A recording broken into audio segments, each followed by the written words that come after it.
আজকে মিউচুয়াল ফান্ডের ক্যান্সার নিয়ে আলোচনা করব। অবাক হচ্ছেন? এই ভিডিওটা শেষ অবধি দেখুন, দেখলে হয়তো বুঝতে পারবেন আপনার ফান্ডও এই সমস্যার সম্মুখীন। এখন রিয়েলাইজ করছেন না, কিন্তু যখন রিয়েলাইজ করবেন ততদিনে অনেক দেরি হয়ে গেছে।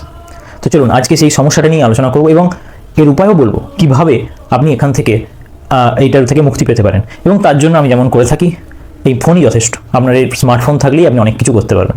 চলুন শুরু করা যাক। কিন্তু তার আগে আমার একটা রিকোয়েস্ট আছে। আমি যে ইনফরমেশনগুলো আপনাদের জন্য আনছি, তো কাইন্ডলি যদি চ্যানেলটা একটু সাবস্ক্রাইব করে দেন বা ভিডিওটা লাইক করে দেন, এটা আমার একটা মোটিভেশনের কাজ করে। আমি আরও চেষ্টা করি যে এই ইউজফুল ইনফরমেশনগুলো আপনাদের জন্য আনি। এবার চলুন মেন টপিকে ফেরা যাক। তো যেই সমস্যাটার কথা বলছিলাম বা যেই রোগটার কথা বলছিলাম, সেটা হলো পোর্টফোলিও ওভারল্যাপ। জিনিসটা আমি সহজ করে বোঝাই। ধরুন আপনি দুটো মিউচুয়াল ফান্ডে ইনভেস্ট করেছেন, ঠিক আছে? কারণ আপনার পোর্টফোলিও ডাইভার্সিফাই করতে হবে। পোর্টফোলিও ডাইভার্সিফাই করা কারণ তাহলে আপনি জানেন যে আমি একটা রিস্ক অ্যাডজাস্টেড রিটার্ন পাবো।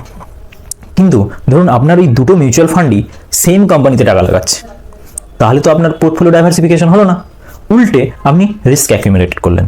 কারণ ওই কোম্পানি যদি ভালো পারফর্ম করে, আপনার দুটো মিউচুয়াল ফান্ডই সিমিলার কাইন্ড অফ রিটার্ন দেবে। আবার যদি ওই স্পেসিফিক কোম্পানি বা কিছু গ্রুপ অফ কোম্পানি যদি খারাপ পারফর্ম করে, আপনার দুটো মিউচুয়াল ফান্ডই খারাপ আপনাকে রিটার্ন এনে দেবে। তাহলে এটা তো আপনার পোর্টফোলিও ডাইভার্সিফিকেশন নয়, উল্টে এটা আপনার পোর্টফোলিওকে কুড়ে খেয়ে নিচ্ছে পোর্টফোলিও রিটার্ন। এবার চলুন ডিসকাস করা যাক যে এই মিউচুয়াল ফান্ড পোর্টফোলিও ওভারল্যাপ কীভাবে আপনার ক্ষতি করে। প্রথমেই যে পয়েন্টটা এক্ষুনি ডিসকাস করলাম, যে আপনি এটা ফেক ডাইভার্সিফিকেশন করছেন। আপনি ভাবছেন আপনি দু ধরনের মিউচুয়াল ফান্ডে লাগিয়ে আপনার পোর্টফোলিও খুব ডাইভার্সিফাইড, কিন্তু অরিজিনালি সেটা হচ্ছে না। কারণ দুটো মিউচুয়াল ফান্ডই সেম কোম্পানিতে টাকা লাগাচ্ছে, ফলে আপনার ডাইভার্সিফিকেশন তো হচ্ছেই না, উল্টে আপনি রিস্ক অ্যাকিউমুলেট করছেন। ফলে এটার কোনো মানে নেই। সেকেন্ড পয়েন্ট, একটা হচ্ছে হিডেন কস্ট।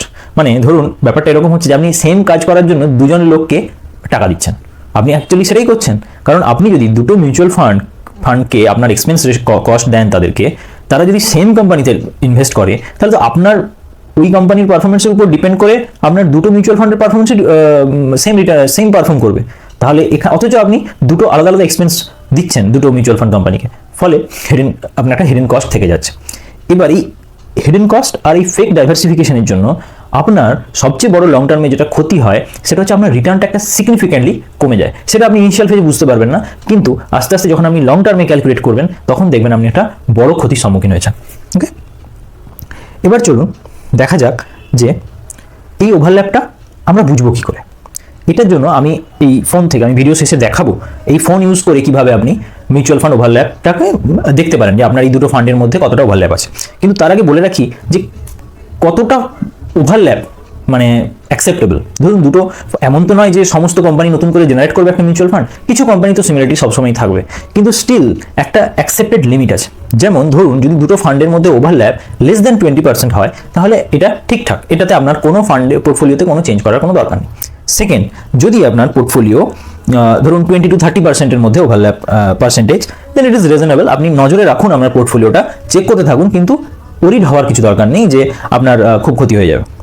কিন্তু যদি 30 to 40% হয় বা মোর দেন 40% হয়, তাহলে কিন্তু আপনার পোর্টফোলিও চেঞ্জ করার দরকার আছে। এবার পোর্টফোলিও চেঞ্জ করলে মানে মিউচুয়াল ফান্ড চেঞ্জ করলেই তো করা যায় না, তারও কিছুটা প্রসিডিওর আছে। সেইটা সম্বন্ধে যদি আপনারা ভিডিও চান, আমাকে কমেন্ট সেকশনে জানান, আমি চেষ্টা করবো ওই রিলেটেড কীভাবে মিউচুয়াল ফান্ড চেঞ্জ করতে হয় সেটা আমি আপনাদেরকে একদিন ভিডিওতে দেখিয়ে দেবো। এবার চলুন সিম্পল মোবাইল থেকে আমি চেক করে আপনাকে দেখাবো। একটা ওয়েবসাইট আছে, সেই ওয়েবসাইট থেকে আমরা লাইভ চেক করে দেখাবো যে কোনো দুটো মিউচুয়াল ফান্ডের ক্ষেত্রে তাদের ওভারল্যাপ কীভাবে আমরা চেক করবো। আপনিও চেক করতে পারেন, সিম্পল এই ওয়েবসাইটে যান, ওয়েবসাইটে গেলেই চেক করতে পারেন। ওকে, তাহলে ফোনে আমি প্রথমেই গুগল ওপেন করে নিয়েছি। গুগলে গিয়ে আমি সার্চ করব ফান্ডুতে গেলে আপনি দেখতে পাবেন এইখানে একটা অপশান আছে পোর্টফোলিও ওভারল্যাপ। এই পোর্টফোলিও ওভারল্যাপে আমি ক্লিক করব। পোর্টফোলিও ওভারল্যাপে ক্লিক করলে এখানে দেখতে পাচ্ছেন দুটো স্কিম বি এর অপশন দেওয়া আছে। এখানে আমি সাপোজ সার্চ করলাম জাস্ট একটা এক্সাম্পল দিয়ে, ধরুন নিপন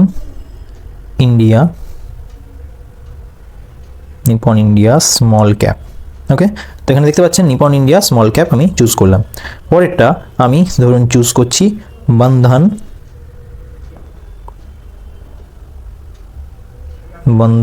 স্মল ক্যাপ। ওকে, এবারে আমি গোতে সার্চ করলাম।